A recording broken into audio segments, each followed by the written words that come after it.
Right, and now on the carbon taxes, there doesn't seem to be a lot of doubt about the numbers there, though. A bit of argy-barging going on, obviously. Yeah, well, this, I mean, you know, despite the bad politics about the carbon tax, this should be a victory for the government that they've managed to, you know, cobble together this scheme with the alliance of everyone they have to deal with, and going to get it through the House this week. It should be a policy triumph for them, but I just think other things will probably overshadow it a bit. But what happens after this? Who fills the vacuum between now and next July when the next significant move? Well, Tony Abbott, right?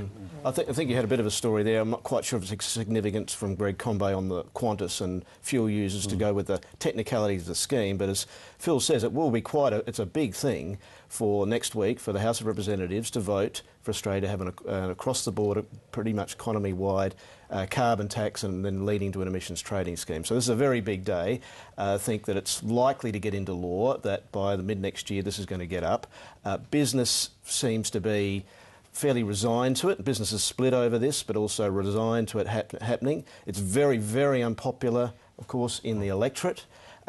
Tony Abbott can make great strides on this and point to everything goes wrong in the economy can be linked back to this from him. Question is, can he maintain the momentum until mid-next year when the price effects to the hip pocket will probably be less than some of the scare campaigns will be around.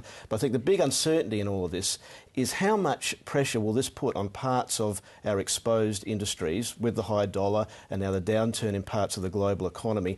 How much is the rest of the world moving, and key competitors in the rest of the world moving to do the same thing? And I don't think the government's really answered this question. You talk about the price impacts, but the one thing perhaps overlooked is the compensation kicks in not after July but in May. In May and June, some of the lump sum payments will come in. They should be able to manage that this will be a sweetener, and the people will get a bit of money in their pocket ahead of time. It'll be a bit like the GST. It won't be as bad as made out on the bottom line. But I think the impact on the broader economy, and we're going through, you know, the other countries, whether we're going to get out of. There's this meeting in South Africa later this year, the next stage of the global negotiations. They don't seem to be going anywhere.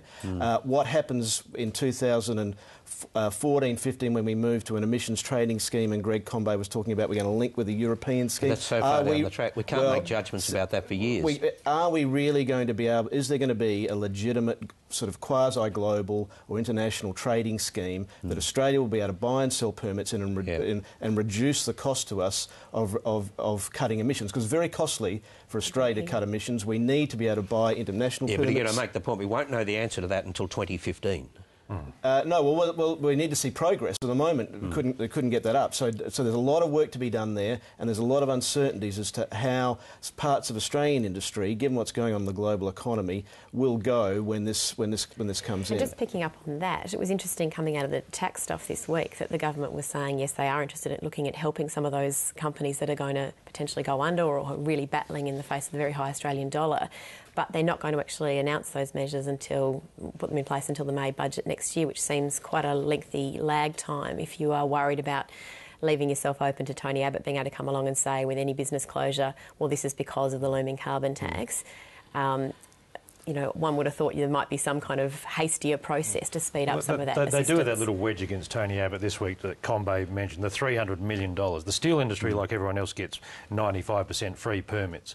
But on top of that, they got an extra $300 million because they're struggling with the dollar. Now, that was meant to start in 2012 with the carbon tax, but when Bluescape sacked all those workers a month or so ago, the government brought forward $100 million from that pool as immediate assistance. Now, the Greens are yet to decide whether they're going to support that $300 million. They think it's too much. So the government's trying to make the onus on the coalition. So they'll pull this little wedge on Abbott on Wednesday, that, as Combay sort of said, that bill will sit separate.